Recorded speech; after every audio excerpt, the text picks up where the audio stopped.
Cuando hablamos de sintagma, nos referimos a una unidad gramatical formada por una o varias palabras que desempeñan todas juntas una misma función dentro de la oración a la que pertenecen. De este modo, podemos encontrar casos en los que varias palabras forman un sintagma, como ocurre con el perro de mi tío, y casos en los que el sintagma está formado por una sola palabra, como ocurre con Zeus.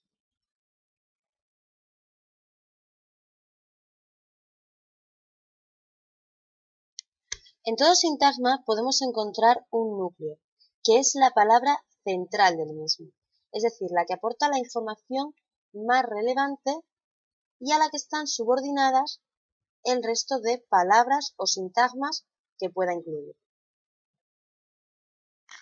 De este modo, si tomamos el sintagma nominal del ejemplo anterior, el perro de mi tío, vemos cómo la información relevante la aporta el sustantivo perro, mientras que de mi tío no hace más que aportar información sobre perro, complementarlo.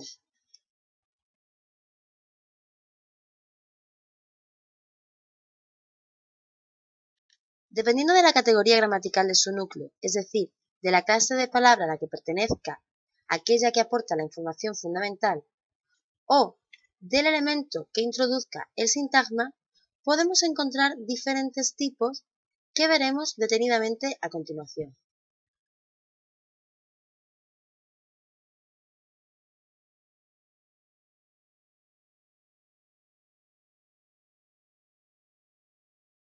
El sintagma nominal es aquel que normalmente lleva como núcleo un sustantivo, como vemos en el caso de el niño. Pero también puede aparecer como núcleo del sintagma nominal un pronombre, pues no olvidemos que su función es sustituir al nombre, un infinitivo o un elemento sustantivado por medio del artículo, ya sea un adjetivo, el pequeño, o un adverbio, el mañana. Por su parte, el sintagma verbal lleva como núcleo un verbo, como vemos en ladró durante toda la noche, cuyo núcleo es ladró. El núcleo del sintagma adjetival es un adjetivo, tal como podemos ver en el ejemplo, donde el adjetivo activa es el núcleo del sintagma muy activa. De igual modo, en el núcleo del sintagma adverbial encontraremos un adverbio como lejos en el ejemplo. Es necesario ser cuidadosos con adverbios como muy, tan o menos, que no funcionan como núcleos de un sintagma independiente, sino que modifican a adjetivos u otros adverbios tal como el determinante lo hace con el sustantivo. Por último, el sintagma preposicional está introducido por una preposición que no funciona como núcleo, sino que es un mero conector, pudiendo encontrar la función de núcleo desempeñada por un sustantivo, un adjetivo o un adverbio tal como podemos apreciar en los ejemplos.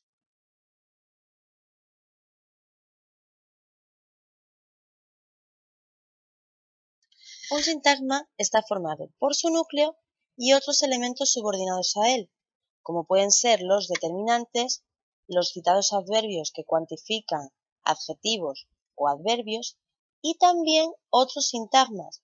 Y es aquí donde encontramos el problema. ¿Cómo podemos delimitar si un sintagma está o no subordinado a otro? Veámoslo a continuación.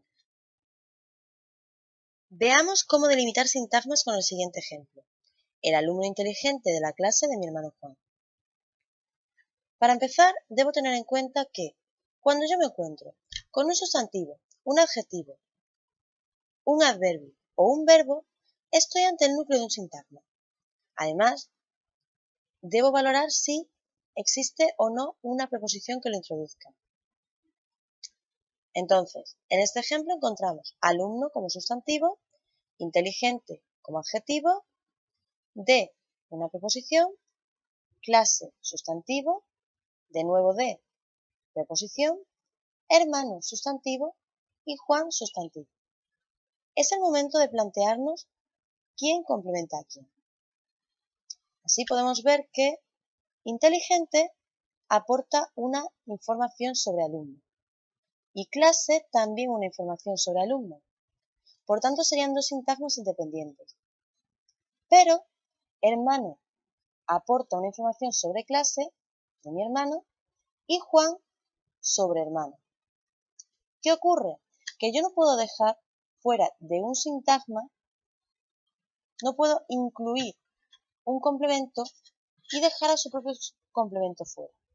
De este modo tendríamos todo el conjunto como un sintagma nominal, dentro del cual encontramos un sintagma adjetival formado por el adjetivo inteligente, sí, una sola palabra forma un sintagma completo, y además tendríamos el sintagma de la clase de mi hermano Juan, dentro del cual encontramos otro sintagma preposicional de mi hermano Juan, en el que encuentro un sintagma más, el sintagma nominal Juan, que aporta una información sobre hermano. Y así ya tendríamos toda la relación de jerarquías y dependencias de ese sintagma.